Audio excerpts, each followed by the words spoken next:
this movie couldn't come at a better time. Washington is one of the best stories in college football, and I heard, Right.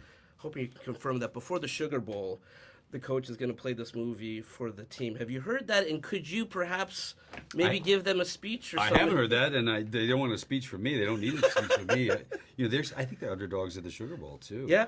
But they've been underdogs all season, and they're undefeated. And I didn't think they were going to beat Oregon. It didn't. Game was so good, and I even thought that Michael Penix might win the Heisman. And he came in the second. Yeah. The second vote last night. Listen, timing's good. They did that for us. 100%. One of my favorite things is you're a hooper in Hollywood in terms of those stories of you. I heard you've retired, though.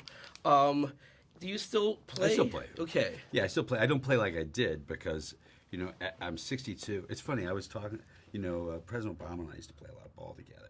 And we're the exact same age. And even like 7 years ago, we would talk about I'm never going to stop playing. Yeah. Never. And I was like, why would you ever stop playing? I can still play. I can play with the young guys.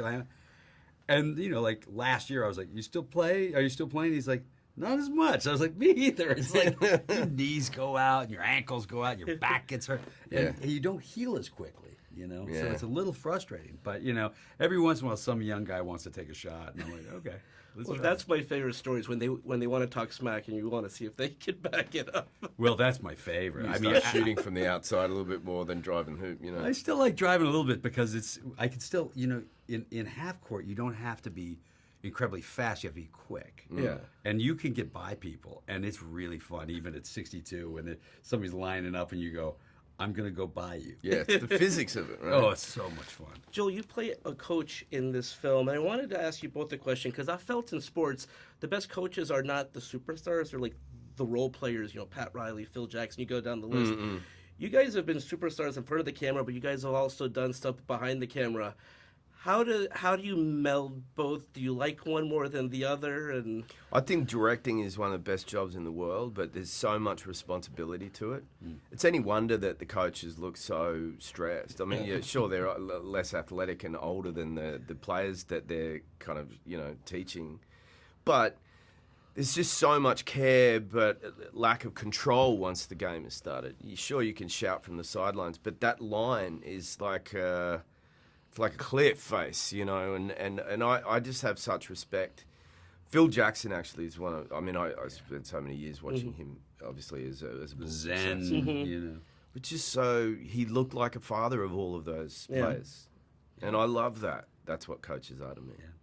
I wanted to ask you, you both have been involved in sports films prior to this, and the beauty of sports films, they're about sports, but not really, like this film. Yeah. Wanted you both to touch on that real quick, because I think I've left the movie theater being proud of this country, and the Olympics are coming up. Can you touch on that? Okay, yeah. You're a sports guy, so you know all those 30 for 30. Yes. Sports.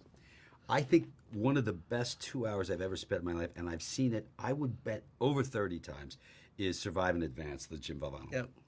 We know how it's going to happen. It's the greatest underdog story in NCAA history. Football, anything. It's just crazy that team could win. And you laugh and you cry and you are genuinely moved by all of it, by the story. I mean, they're playing. These are these guys. Not one of them's a real star on the basketball team. This school's not particularly a huge basketball school, and they're playing against Michael Jordan in college and Perkins and Clyde the Glide Drexler and Hakeem Olajuwon, and they're beating them. It's Ralph Sampson, the greatest college players of all time, and these guys just keep beating them, and it's just crazy. And that stuff inspires you. And by the way, I used it as a reference all the time because that's a story where I know how it ends. I know they win. But I love the ride. And that was what we wanted with this. We want to love the ride.